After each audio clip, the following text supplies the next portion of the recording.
Welcome to The Growth Project, a podcast brought to you by AMPLOS.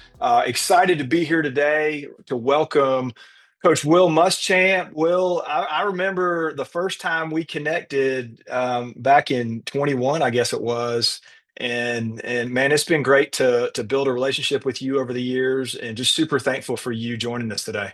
Well, Drew, I appreciate you having me on. You did a phenomenal job for us at Georgia as far as the sports psychiatrist side of things and helping our guys mentally. There's no question you've made a huge difference for Coach Smart in Georgia. Well, that's kind of, yeah, I appreciate it. And yeah, excited to get in here today and talk about your journey. I'll set the stage in this way. It's cool to be having this conversation because I remember, growing up in the Southeast. Of course, anybody who's familiar with SEC football knows Will Muschamp. And so, I knew and remember seeing you on the sidelines of some pretty notable places over the years. LSU, right? Florida, South Carolina, a number of places, Texas, although they weren't in the SEC then. So it's been really neat to build a relationship with you and like know you different from maybe the guy I just saw on TV. So that's been fun. But so let's start here. Let's hit the rewind button. I want to go back and just talk a little bit about kind of beginnings for you. Like what was family life like? What was important in your family? Like just help us get to know kind of some of those early years. Well, I was born in Rome, Georgia. My father was a football coach and educator, played football at the University of North Carolina in the 50s, and both brothers played in college. My middle brother, Pat, played at West Point, and my oldest brother, Mike, played at Duke University. So we were a pretty football oriented family. So on Saturday afternoons, when my dad got done grading tape, we watched SEC football at our house, or we were in the backyard playing football. So if it give you an idea of my early years, it was all centered around athletics and centered around football. We moved to Gainesville, Florida when I was going into kindergarten. And so I really grew up a Gator. I grew up down in Gainesville, Florida for 10 years. And then we moved back to Rome where I finished high school in Rome, Georgia. But my family, I had two great parents, totally supportive. My dad passed away, I guess it was 11 years ago this past May. My mom is turning 90 in October. As I've talked to you earlier, we're going to have a birthday celebration for her next week. So, very close knit family.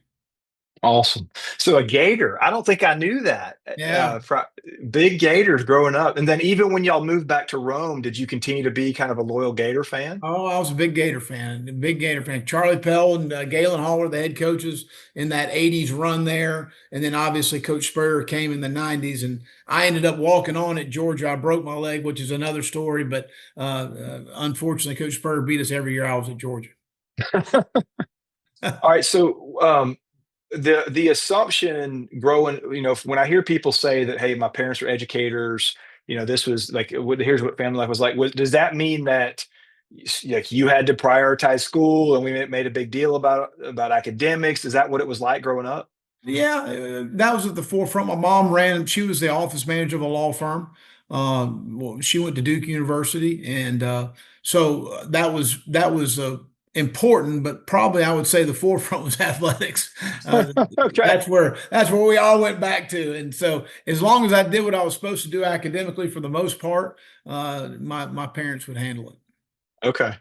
Now, when did you begin to get a vision for coaching in your own life? Probably just growing up, not Yeah. knowing a whole lot of different. I broke my leg in high school. Finished. I was playing left fields, coming in on a fly pop. Called the shortstop, stop off. He went down. He was trying to stay up, and I compound fractured my tibia fibia. And Mm, caught the ball though. I did. I got the out. All right, but that's the first really adverse situation I'd ever had in my life. mm. Real first set of adversity, and I thought football was, recruiting was so different then. You didn't start getting recruited to the end of your junior year, really starting in your senior years when you started to take visits, and football got taken away from me. And that was the first time it was a little bit of a shock. It was like, wow. And I was getting recruited, but it wasn't by some of the teams that I wanted to go play for, and that's why I ended up walking on at Georgia. Okay. So you walked on at Georgia, went on to have a tremendous career there. And, when on the other side of football, where did the coaching journey begin when your playing days were over? Talk about that. Well, I realized we went to a training camp, a buddy of mine named Whit Marshall. We went to a training camp at the Atlanta Falcons. This is back when Prime Time was playing corner. Oh Tim Griffith yeah. was playing there. Jerry Glanville was the head coach. And I watched practice, and I was smart enough to know that there's no way I was playing on that level. So I knew I needed to enjoy my senior year, which was 1994. But battling through all that, I got elected my team captain my senior year. I'm going into it knowing I better enjoy this year because football's over for me after this. And Mm, I didn't want to live without football and without competition and without the camaraderie of being a part of a team. And that's where I knew I wanted to coach. Steve Dennis was our secondary coach, had coached for Coach Dye at Auburn for a bunch of years, had come over to Georgia and knew the defensive coordinator, Wayne Hall, at Auburn. And he actually gave my name to Wayne Hall, who at the time, Terry Bowden was the head football coach. And it worked out. I went over there and interviewed, and I got hired as a GA at Auburn in 1995. wow. And so I know their passion for the game was part of it, of why you wanted to be in it. But what else would you add to the list, Will, in terms of like why coaching? Why did you want to get into the profession? Making a difference in someone's life. That was something my dad, as an educator, had always taught me about. I always asked, I'll never forget, he had a pay stub that came in one day. And I thought he worked at Darlington where I went to school. And I didn't read the name. I just saw Muschamp and I thought it was something for me. And I opened the pay stub and I was like, Dad, I'm sorry. I said, this is for you. I said, is this how much they pay for you for a week? He's like, no, son, this is my monthly pay. And I was like, you got to be kidding me. And that's when he sat Uh, me down. He goes, son, he goes, you better figure out something in your life you love doing. He goes, mm, every time I put my feet on the floor, I'm excited about coming to work. I'm excited about making a difference in someone's life. And he said, it's not about how much money you got in the bank. It's about, where your heart is, where your soul is, and the difference you're making in someone's life. He goes, now that's for me. That's not for other people. And you've got to make that decision for you. And I kind of related to him extremely well, growing up and understanding that, that's probably the road I needed to head down. mm. And so you start down that road as a GA, which is a pretty normal pattern for people getting into the coaching profession. And at that time, what was the vision in terms of like where you hope to see this go? I've never been in 5 years, I want this. In 10 years, I want this. I've always been, and Dr. Kevin Elko used to always tell me, be where your feet are. And I guess Uh-huh. I was that before I even knew what that phrase meant. I always was a be where your feet are guy. Let's do a really good job with the job I have. And I think that'll create more opportunities for me down the line. I hear young coaches. I talked to a guy last week that says, well, I really feel like if I take this job that I could. I said, whoa, whoa, whoa. There's so many variables out there you have no control over. And you're sitting there talking about taking a job because maybe the next job. I said, Hmm. do a great job with the job you have, and that'll create opportunities for you. Did I want to be a coordinator? Yes. Did I want to be a head coach eventually? Yes. But I was willing to take a job knowing this could be my last job. I could stay here for the Hmm. rest of my life. And that was always I'm going to be content with the job that I take. And that's how I kind of approached, you know, the goals of where you wanted to be. Sure, I wanted to be a coordinator. Sure, I wanted to be a head coach, but I also wanted to be happy where I was and knowing that I took the job for the right reasons. Hmm. Yeah, and that mentality you're talking about, if we're honest, is kind of rare these days, right? Yeah, Like it is it's kind very. of rare of just to be like, hey, I'm going to be as great as I can be with what's right in front of me. Heck, we've talked about this a bunch within the program at Georgia, right? There's that great quote by Henry David Thoreau: "Success comes to those who are too busy to be looking for it." And it's just that, right? Of like, I'm going to be great with the opportunities I have, and trust that if I do that with consistency, good things will happen. And that's just not how a lot of people think these days. Well, I mean, every job I got, I didn't look into. They called me.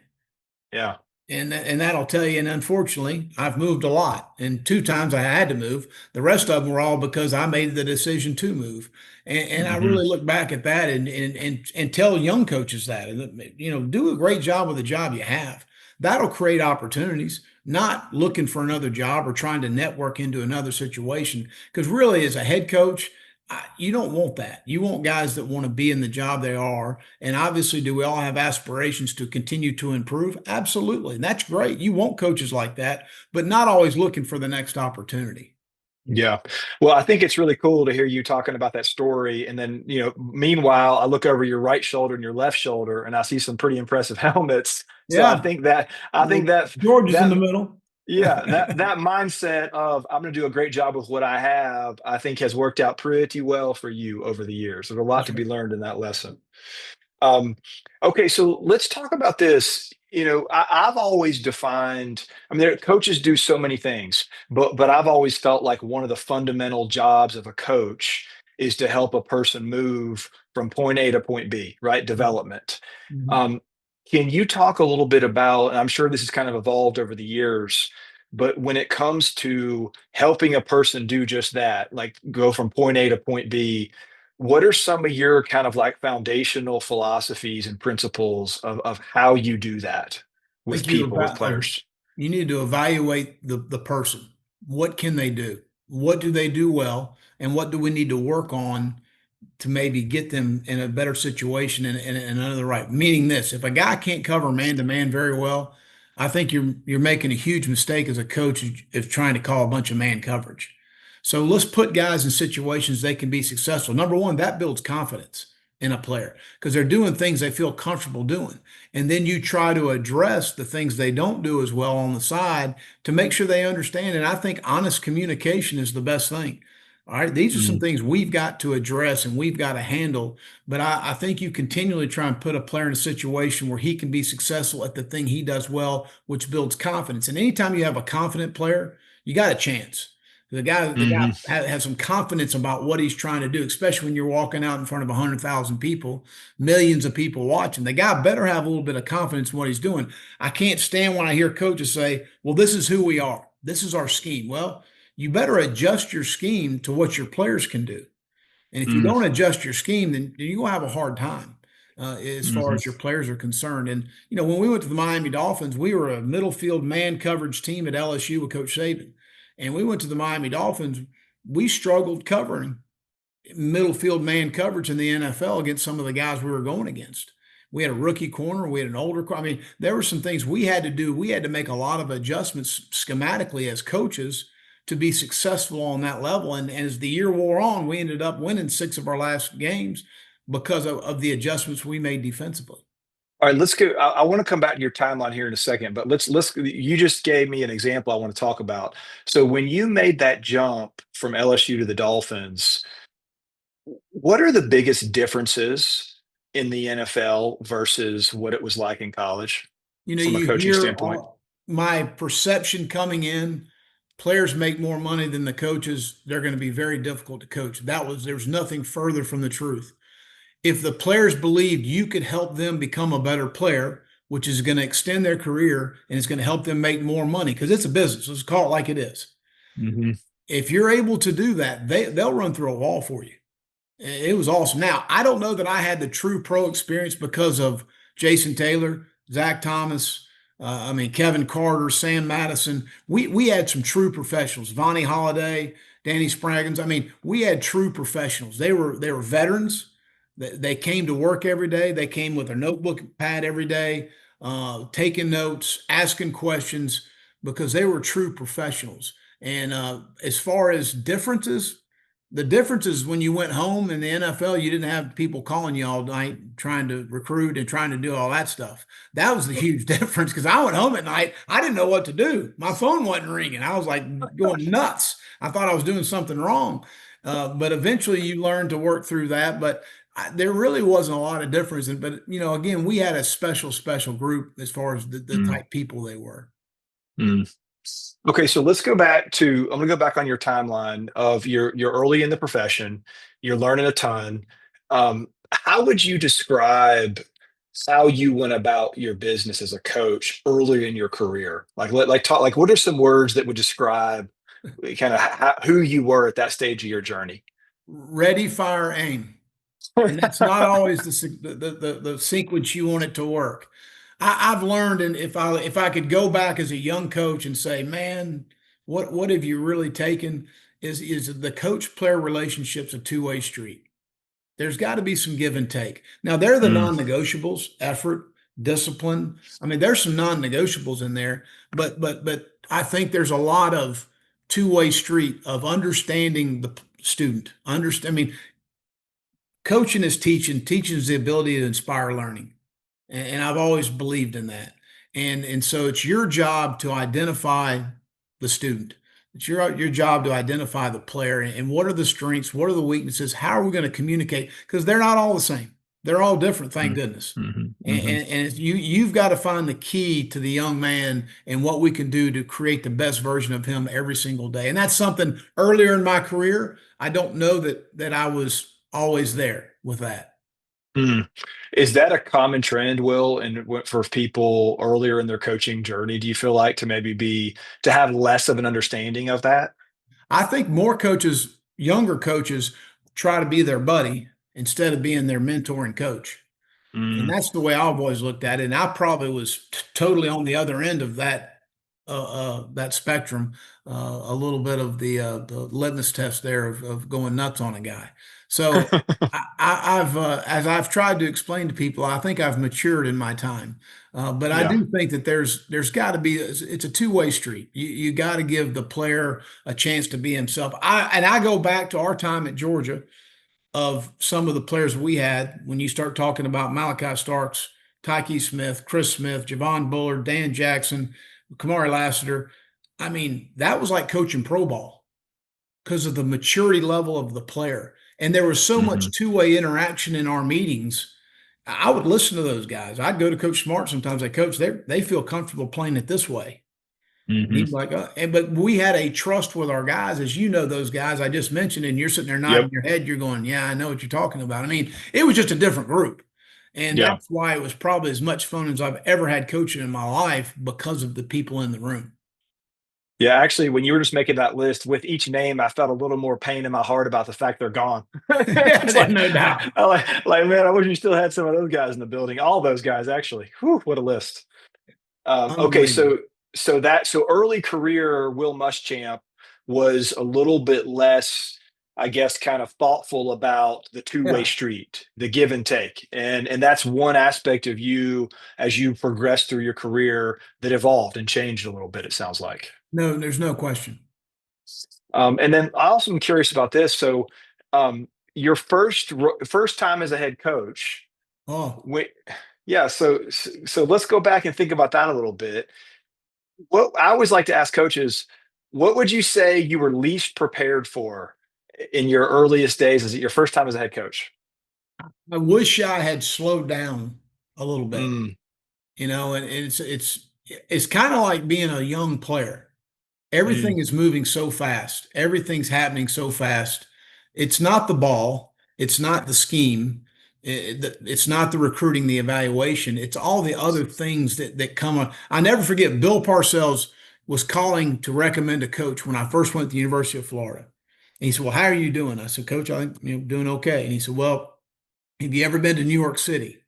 And I said, "Yes, sir." And he said, "You ever seen those big vacuums that come out of those apartment buildings?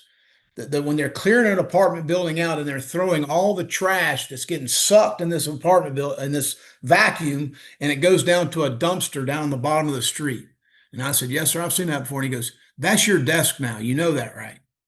mm, And there's no man. better way to look at it from the standpoint of the 100 different directions you're getting pulled Hmm. from multifacets, which even more so now with the portal, the NIL. I mean, there's a lot more now than there was when I was a head coach. And it's just, you get pulled different directions. I'll tell another great story. Fran Brown, who we all love, the head coach at Yeah. Syracuse. Coach Smart came in one day in a staff meeting and was not in a good mood. I mean, just to call it like it is. All right. And he may have ripped me, ripped who. I mean, he went after everybody in the meeting. He was getting skins on the wall that morning. Okay. And he walked out of the meeting, and Fran and I are walking out of the staff meeting. And Fran kind of hits me. He's like, "Champ," he's like, "Man, what was that all about?" I said, "Fran, that probably had nothing to do with us." Mm, "What do you mean?" And I go, "You don't understand. He may have gotten 14 phone calls this morning from 14 people he didn't really want to hear from. And he's hmm. dealing with all kind of things that he doesn't really want to deal with. He wants to coach football."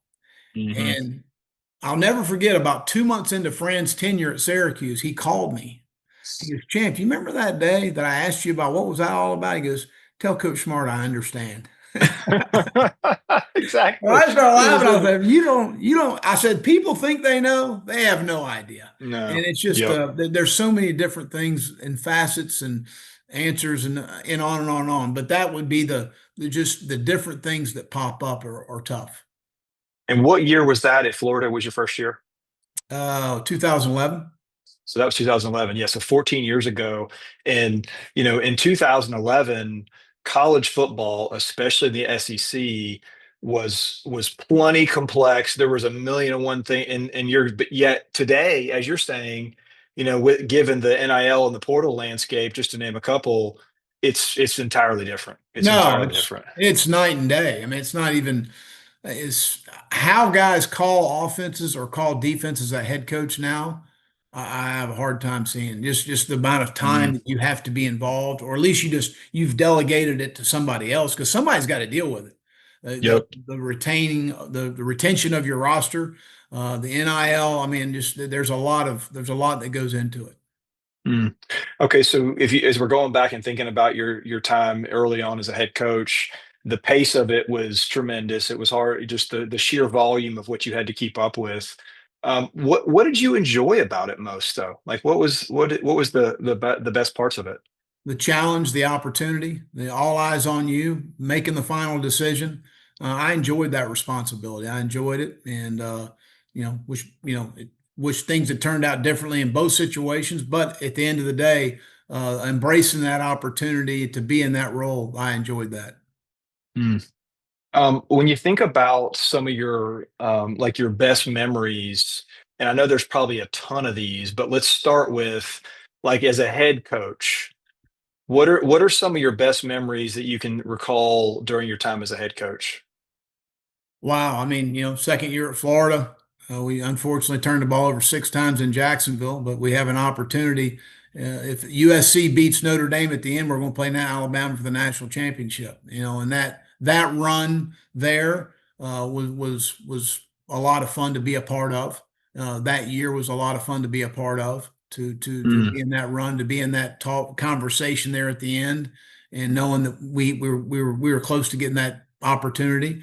I think in South Carolina, the year before we had gotten there, we had lost to Citadel, and we came in and no one gave us a chance to go to a bowl game our first year, and we ended up being bowl eligible with a big win over a ranked Tennessee team at home.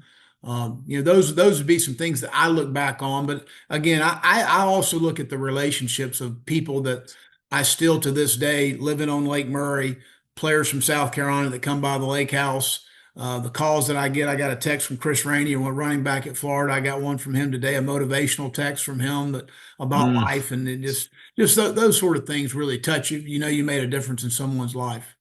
Yeah. All right, let's dig into that a little bit because I've seen you do this at such a high level, and that's the relationship building process. So when I think about, the work that we've been a part of together at Georgia over the last several years, and I think about what some of the coolest things for me would be just from afar, like watching you do your thing with players. And it's so easy to see. And what I think you do at such a high level is when I see a player interact with you, there's two big things I always look for. One, does this player truly believe in and trust this person's expertise, which is a resounding yes for you. I mean, your knowledge of the game is unparalleled. And then secondly, does this player truly know that this coach believes in him and cares about him? And so let's focus on that part for a second.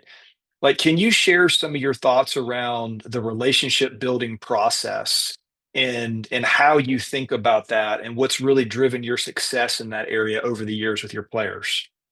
Drew, I think dependability is the best ability. So dependability from a day-to-day standpoint of a player understanding and having a comfort level of what he's going to get. Again, they're the non-negotiables, the effort and some of those things that Hmm. we're going to be hard on, okay? But the dependability is the best ability, which promotes accountability with a player because they want to be accountable to a dependable person. And if they know what they're going to get every single day, that's what develops trust. That's what develops Mm, a guy to have some trust in you. And it takes time. It doesn't happen overnight. And some are a lot harder to crack than the others. I think building a relationship with the family is really important. So who is the champion in this young man's family? Who is when he has adversity, who is he going to call? Well, I'm Mm. gonna make a relationship with that person. So I know the first person he's calling because the first person he calls is probably calling me next. All Yeah. right. So I'm going to develop the relationship with the young man, the relationship with the champion of whoever's in the family to help those situations. But I just think when you're a dependable person and a young man knows what he's going to get every single day, that's how you develop trust. And they know Hmm. what they're going to get. It may not be what they want to hear, but they know what Yeah. they're going to get. And it's not going to Yep. be an up and down deal. It's not going to be, well, I said this or you said no. Clear communication. And I think what ruins most business organizations, most football teams, most marriages is either a lack of communication or miscommunication. And I think Hmm. something that I remember I learned from Mac Brown. I love sitting down with a player, talking, maybe having a very difficult conversation, and at the end of the conversation saying, "All right, what did you hear? What I said?" Because a lot of Hmm. times what you say is not what they heard. Yeah. So I want you to tell me what you heard Right. and be able to have them communicate and talk and not be on a phone all day long and not text them something. No, I want eye to eye combination. I want to be a normal American citizen and let's have a conversation and get eyeball to eyeball and let's talk about the situation. And that to me is communicating with people. That to me is being dependable, creates consistency, creates accountability, and it creates trust in a relationship. And that example you just gave, that question is perfect. What did you hear me say? Because if you say to the person, "Do you understand me?" or "Does that make sense?" Well, they're going to say yes. They don't want to Yeah, disappoint you. You yeah. know, it's They're like, trying to get out of your office. yeah, heck yeah. They don't want to disappoint you. They don't want to frustrate. They just want to be done. And so they're going to absolutely say yes. And meanwhile, they're going to go out there and mess it up again because they don't understand what you were But saying. I'll also go back to what we talked about earlier. When you create a two-way relationship with a player, when they know there's going to be a little give and take, they're a lot more willing to open up and say something. Whereas earlier in my Yeah. career, they probably looked right at me and said, "Yes, sir. Yes, sir." Or Hmm. quit saying yes, sir. Well, I need some input from you. That to me is something where you mature a little bit and you're able to carry on a better conversation with a young person. Yep. And then I want to know about this too, because when I think about like the skill of coaching, and I've seen you do this at such a high level, I've seen you do the version of I'm going to go up to a guy, I'm going to put my arm around him, and I'm going to show him some love because that's the decision as a coach I'm making right now is I'm going to show some love. And I've also seen you rip a guy who probably needed to be ripped at any given time. How do you decide which approach to go with at any given time? Like, what are some of the factors that go into your decision making of how to approach helping a player? Well, I think it's all calculated. And I always would tell guys, if you can't handle my fat ass yelling at you, you can't play in front of 100,000 people. So a little of that was calculated from a standpoint of I'm gonna make it hard on this guy today. We've got to Yeah. create some angst. We've got to create a little anxiety in this guy today to make sure he's able to handle it. Because in the secondary, one mistake is normally a touchdown for the other team. It's no different on the offensive line, the quarterback position. So trying to create some issue. And then there's also times where you need to recognize a player. And I go back to the champion of the family. Who is this guy talking to? Because I may have gotten a phone call the night before, or it may have been our personnel department, and Jonas Jennings walks down the hall and says, "Hey, man, a lot of stuff going on at home with this guy." Well, that's not the day to create anxiety. That's not the Hmm. day to create angst. That's the day you put them arm around and go, "All right, we all right? We good? Everything good?" And I think players, when they see that you recognize you're human and you have a heart and you actually do care about them and want their success. Because I always feel like a guy's going to be much more successful. It's not just about athletic ability. It's not just about football intelligence. It's about being happy where he is and Hmm. understanding that he's got a coach that understands the way he is a little bit. And so I think it's all encompassing as far as those things is making, being calculated in some of the attacks, but being calculated also with putting your arm around the guy and letting him pull through something he might be going through that may be difficult in his life. Yeah. And then, like, let's take that guy he's going through something difficult. He plays in the secondary, as you said, razor thin margins of error back there. I think so. One tiny thing goes wrong, and we might just give up a touchdown. So we've got a guy who is short on confidence. How do you coach confidence into a player? How do you get a guy to believe who at one time he believed, but he's having a hard time doing that? Like, walk us through how you do that. Repetition of things he does extremely well. Okay. So putting him in situations, I go back to the evaluation of a player. Don't ask him to do some things he's going to struggle with or he's uncertain. Because at the end of the day, they may have a bravado about themselves as a player. Deep down, they know what they do well. And deep Hmm. down, they have their fears of what they don't do well. And they all don't want to make a mistake in front of 100,000 people. And that's what creates uncertainty. And that's what creates a guy that lacks confidence as a player. And then you take things on film and you show them doing some of these things extremely well, whether it's in man coverage, whether it's in zone coverage, whether it's playing a half, or it's tackling in space. And you create examples that ought to really create a lot of confidence for the players he's watching it.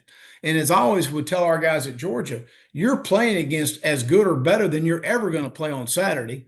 So you making a play in a Tuesday practice is just as important as making it on Saturday afternoon, because you're doing it against a guy that might be more talented than you'll ever face on Saturday afternoon. So that ought to give you great confidence going into a game. I also feel like as the week wears on during the week, I'm one that wants to build the confidence as the week's going. So we may be more critical Monday and Tuesday and Wednesday. And as we were getting closer to game day, I want those guys feeling really good about themselves. I want them Right. walking out of the Kentucky Derby and they're ready to roll. I mean, those dudes are stoked. I mean, they're jacked up and ready to go, and they're feeling really good about the game plan, about what we're doing and how we're doing it. And so I always think there's a little bit of approach in a game time mode as well. But I really think creating situations for a guy to be successful if he struggles with confidence, but repetition of really good things and then examples of really good things on film where he sees and you're saying, this is a really good play. Maybe even backing it up with, I'm seeing Earl Thomas play for me at Texas middle field coverage. Well, you just did it as good as Earl Thomas. So why don't Mm. you have confidence? So you're creating Hmm. other examples of guys I've coached personally and say, I don't understand why you don't have more confidence. Why do I have more confidence than you have in yourself? That's a great question, and yet it's sometimes true. Yeah, Sometimes the people around these guys believe in them more than they believe in themselves. there's no Unfortunately, question. yeah. You had when you were saying about building up the confidence the week goes on. I got the memory in my head of when we played the Muhammad Ali, the champ is here, the champ is Yeah. here stuff before. I think that was before the Texas game this year. That's how we want them thinking, right? Ain't no doubt. You're walking in the door. Here we are. Let's go. All right. Well, let's talk about the Georgia chapter a little bit because it's been a heck of a ride these last several years, and a lot of good memories made. You have said to me more than once over the past few years, some comment about how much fun you've been having, how much you've enjoyed the role that you've been in. I know we've had a little adjustment during your time there, but like, why have you enjoyed the time at Georgia and this chapter so much? Well, I think when you're aligned with um, the person you work for, and I think that there's a very strong, he and I were brought up in the same tree, Coach Smart and I. So you're aligned of how you want to recruit a player. You're aligned on how your evaluation of a player. You're aligned on defensive scheme, on how you want to play something. I think when you're aligned like that, how you want to practice. I mean, those things are real. How you want to do the offseason program, how we're going to do walkthroughs. I mean, when you're aligned with somebody mentally, that helps a lot. That helps a ton. Then when you're Hmm. aligned with the staff you work with, whether it's Dan Lanning, Glenn Schumann, T. Rod, I mean, whoever you're working with, Trey Scott, Chidera, all those guys I mean, it was a phenomenal staff. Walking in the building every day is like my father used to tell me, put your feet on the floor and get excited about work. I don't have to, I get to go to work. And that was my Hmm. mentality every single day. Then you couple that with the young men that we got to work with that I mentioned earlier. I mean, Drew, as you know, it's a special group of young men. I mean, they're not. I mean, those guys came to me. I want to say before the 22 season because there's a couple new starters. JB was starting at safety. Tyke was at star, and they're coming to me going, Coach, we need to meet at 6 a.m. in the morning so we can get through more tape. And I'm sitting there thinking, what? And they're like, we need to, they came to me. They weren't ever Hmm. late. They showed up every morning at 6. We would go through more tape than we would ever get through in the afternoon, just because we had, the time was such an essential to us trying to get through it. So we meet at 6 in the morning. I mean, that came from them. That didn't come from me. That was voluntary. And I was like, yeah, Mm. absolutely. I'll be there at 5:30. I said, let's get it going. So, but that was the group, and that made it so much fun to have interaction with those guys, highly competitive. You're not worried about them motivating them to hope they're going to practice hard. They're going to practice hard every single day. Hmm. And I'm just mentioning the secondary. I can't start mentioning front seven guys because there's a bunch of those guys too. But it was a special group, and I credit Coach Smart and the staff for recruiting those guys. I didn't recruit a lot of those guys to come to Georgia. The latter part I did, but not those guys that were there. And they were an awesome group to work with. Yeah.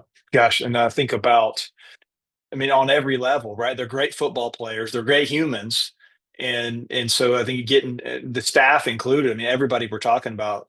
So the people make a huge difference, obviously, of Huge. who you want to be with. And You then I get it probably didn't hurt that we've had a good bit of success. That's been kind of fun too, right? Absolutely. Well, the fun's in winning. I mean, at the end of the day, it's a hard job, and if you ain't winning, it ain't a lot of fun. In the greatest run in school history, two Yeah. national championships, two SEC titles. We 23 loss against Bama's. That one may hurt as much as any loss I've ever had in my life.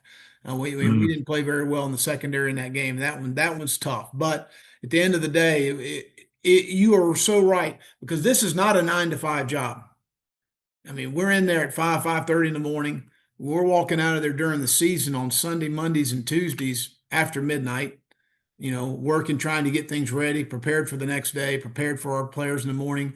We're walking in at 5:30, meeting with players. I mean, people understand. I mean, you spend more time with them than you do raising your own two sons. And thank Yeah. goodness I have a special wife in Carol Muschamp, and I got two great kids in Jackson and Witt. But I've spent more time raising other people's kids than I have had my own. And I'm Hmm. not proud to say that. I'm just saying that's the coaching profession. And we had a special group there. Yeah.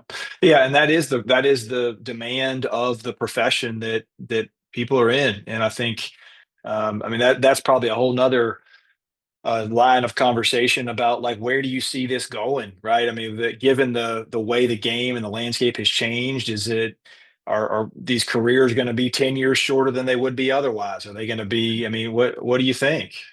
I'm not so sure. I'm hoping we get some Congress involved to get some cooler heads above the decision that's being made right now, decisions that are being made right now. So, but it's going to be tough to have a lot of longevity in this, in my opinion.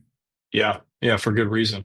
Okay, so let's think about this too, because I'm curious of your take on this.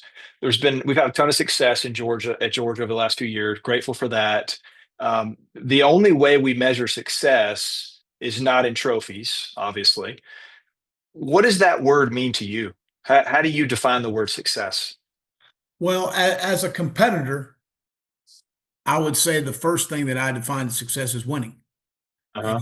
And I just that's just me as a competitor, because I don't go play golf just to be hang out with the guys. I go play golf to try and win. Now I'm not a very good golfer right now, but I'm getting better. I'm trying to lower my handicap. But you compete to win the game. So that's number one. And then number two, I think making a difference in a young man's life is very important to me. To know that a young man came in as an 18-year-old freshman, and to see him walking off campus at 20, 20, 21, 22, 23 years old, whatever it is, all right, I made a difference in this young man's life, whether it was as a man or it was as a football player, or I made a difference for his life because of I helped him develop to the type player he wanted to be, and financially he's made a huge difference in his life and his family's life. I mean, just to know that you made a difference, whether they're a football player, they're an attorney, or an educator, doesn't matter. To know you made a difference in their lives. I mean, that's really important to me after winning. Yeah, and I think you've got to. Both those matter, of course. I mean, nobody goes into the profession not wanting to win games and championships, and yet we can't do it every year, right? We're not gonna be able to do it every year. So we gotta broaden our definition enough to think about how do we define success in ways that gives us a chance to create impact, which is what I hear you saying there with And I think players. that at the end of the day, and I think Coach Smart says this all the time, is did we create the best version of ourselves as a team? Hmm. No, he said that all the time at Georgia. Did we create? I mean, last year, did we create our best version of the 2024 team under the circumstances? Maybe so. That's debatable. But in his eyes, we did our best coaching job, and I wouldn't disagree with him as far as our coaching staff was concerned. And I've heard him say that several times. So I wouldn't. I think that's another factor that hey, did we do the best job we could do with where we were, what our situation doesn't always mean your ability, because sometimes your ability, you had some injuries, you had some different things that happen that other people may not count, but you as a Yeah, coach, you've got to be realistic to look into and say, this we overcame some very difficult circumstances and some situations that we were in, and I thought we did a really good job with what we did. yeah. What do you at this stage of your journey as a coach too, and like so there's kind of this parallel path of you've been in the profession for a long time. The landscape has changed dramatically. Um, Can you talk a little bit about like what you believe philosophically has become the blueprint needed to win at the highest level? I mean, we've done some of this at Georgia the last 5 years. We put together a pretty good plan. But like, what are the puzzle pieces that you think you've got to get right in this sport to really win at the highest level? Well, evaluation is the key in the whether it's player accusation of high school players or portal players, however you want to look at it, and then whether or not you get their pay has got to equal their play because they all talk. So at the end of Yeah. the day, what's happening in some situations, their pay doesn't equal their play. Now you got a problem in your locker room. So Hmm. getting that right is going to be critical moving forward as far as because they all talk and they all know how much each other make. And that's where you create some issues with young people. Man, well, why are we paying this guy? We got the dumbest coaching staff in America. We're paying this guy this much money and he can't play dead in the Western. So I think the evaluation of players, acquisition of players, being able to get the right guys, to get the right kind of people, because you can get a wrong guy in the locker room and create a lot of issues for yourself. I think that's critical. Obviously, you better have a quarterback. That's the number one. Hmm. You better have a line of scrimmage. That's number two. I mean, at the end of the day, people that are spending money on line of scrimmage players are having more success making sure that they've invested in that and they're able to develop their team further with that. And then obviously you got to have the skill people involved. But I think the evaluation part is number one. Hmm. Evaluating and taking not just the best player, but taking the right kind of guy that's going to fit in your locker room. Because, this year at Georgia, we only have three guys on defense going in their fourth year. Hmm. Three. So when we talk in terms of the callus and the development part, not as much there, not as much as when I first went there. When you and I first came in 2021, we probably had in the teens of guys going in their fourth or Yeah. fifth year at Georgia. So, Yeah. so that part of the portal has changed a place like Georgia a little bit because the depth pieces aren't there of the development anymore. So you've got to do a great job of the evaluation part of bringing guys in. Yeah. And what's interesting about the overview you just gave, Will, is you could apply that same model in so many industries, right? You got to evaluate who you're putting on do you have the right people on your team? Do you have the right mechanisms to give them feedback, to compensate them, to reward them, so that they feel cared about, they feel valued. Now, in the corporate world, it's probably they don't all necessarily talk about, but some of that I can promise you they do still know. So that like that model is applicable really well outside of football. Yeah, I mean, just getting the right people in the right spots in the right places, and that goes with your staff. Yeah. I would say the same thing as far as acquiring your staff, hiring your staff. I think that's one of the strong suits that Kirby's done at Georgia. He's done a fantastic job of hiring really good football coaches that know what they're doing, and then defining the roles. And that's what, again, another very strong suit of his. This is your role in the organization. do the best job you can with this role, and that'll create more roles for you, whether it's at Georgia or it's going somewhere else to be a head coach. But there's been a lot of guys that have left to be head coaches because people want to see what the secret sauce is at Georgia of why are we being successful. Well, there's a lot of reasons why we've been successful, but I think evaluation is a huge part of that as far as the players are concerned and the staff. Yeah. And it's never just one thing, right? It's never No. just one thing that drives you across the finish line. I am curious though to hear your take on, I mean, you've been some incredible places. Everywhere, every stop along the way in your career are heavy hitters, right? I mean, South Carolina, Florida, LSU, Dolphin, I mean, all huge places. Um, one of the things we've done, I think, uniquely at Georgia has been the psychology piece, right? Some things that we've done there. Talk a little bit about the impact that you've seen that drive within the program over the last several years. And I've told you this before, not to pat you on the back, but you've done a phenomenal job of adding that to the programs. We've talked about that in other programs, okay? But I don't know, and again, I credit Coach Smart of the true investment of that part of our program and the true investment because what you emphasize is what's important. So if you bring it up one time in a team meeting, that's not really important to the players. They Yeah. recognize they're not dumb. They know. They're very perceptive. And they see when you start talking about our DNA traits of connection, of resiliency, of toughness, I mean, composure. When you start talking about that in meetings, when you start making examples on film and we start talking about touches and we start talking about different things, that's real. And they see that that's really important to the head football coach. Well, then that must be important to them. That needs to be Hmm. important to them.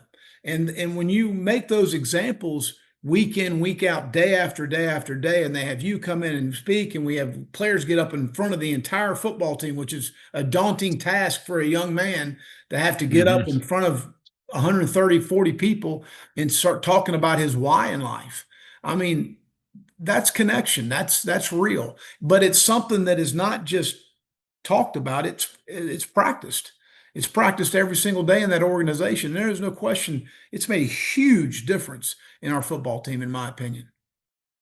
Yeah, I appreciate your kind words on that. And I think that what I get excited about too is I think anything you can do that is going to move the needle for the performance of the football team, that also is going to move the needle in the development of these guys as men, to me feels like just such a slam dunk. Because the things that we've collectively, and that's why it's been so much fun, because I know my job has been to serve as kind of the architect of a lot of these things, but like we've all done this together. I mean, like the staff collectively have been the ones that have driven the skull sessions and then pulled it through. And like it's been such a collaborative effort, and to know the impact. I mean, I still get those texts the ones that you're talking about with your former players. You've got a much longer list of former players than I do, but I still get the text from the guys in the NFL referencing something that we did in a skull session, or that's really meaningful to me. Well, again, and I think it starts at the top. And when Coach Smart tells the staff, I would rather extend the skull session 20 minutes and take away 20 minutes of our meeting time or take away 20 minutes of our practice time. And when you start Hmm. hearing stuff like that, and he'll tell the team that, I'd rather take that away and let's do more skull session. Let's do more connection. Let's do more resilience. Let's study these things and study the All Blacks and all the different things that we studied together. That says a lot to a player and to a football team, in my opinion. Yeah, because I think we don't. A lot of people listen to this podcast, they don't necessarily have visibility into people aren't doing that. They're not No, taking 20 minutes out of practice, 30 minutes. That no one's doing that. Not in this sport. nowhere I've Okay. been. Know where Coach Muschamp's been. He's been a lot of big places. All right. So here's how I know we got to move toward a finish line here in a second. I want to do some quick hitters for fun here at the end. Is that okay? Okay. Can we do some quick hitters that just a little visibility into the personal side of Coach Will Muschamp? Beginning with this, yeah, if you are driving down the road and maybe got your Spotify going or whatever your like kind of app of choice is, what are we listening to on the Spotify, Coach? Probably 80s on 8. I'm an 80s, 90s rock and roll, country, rap, whatever. I like older music I like. Older music. Okay, that's the go-to. What about we won't pin you down to just one, but what are some of your favorite movies? What's on the Oh, list? the Godfather series is number one. The Town. Godfather. The Town's a great movie. Ben Affleck, that was a phenomenal movie. I like the gangster mob type movies like that. But The Godfathers, the whole series, I could take on a rainy Sunday that I don't have anything to do. I could watch one, two, three, all the way through. That's awesome. And then, okay, how about this one? Dinner time at the Muschamp house. I'm waiting on that invite, by the way. I'm ready for my invite whenever that comes. Some people are coming over. What are we serving, Coach? What's for dinner? Probably fillets. I'll cook them on my green egg here. Baked potato.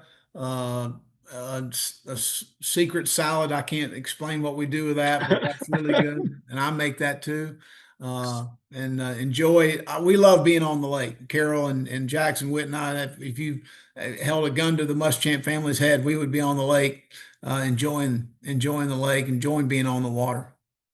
That's awesome. Okay, that does sound good. I would show up for that meal, by the way. So just no, note that. Note that. Okay, and then the last one here to finish on. This is a tough question, but I like to ask it.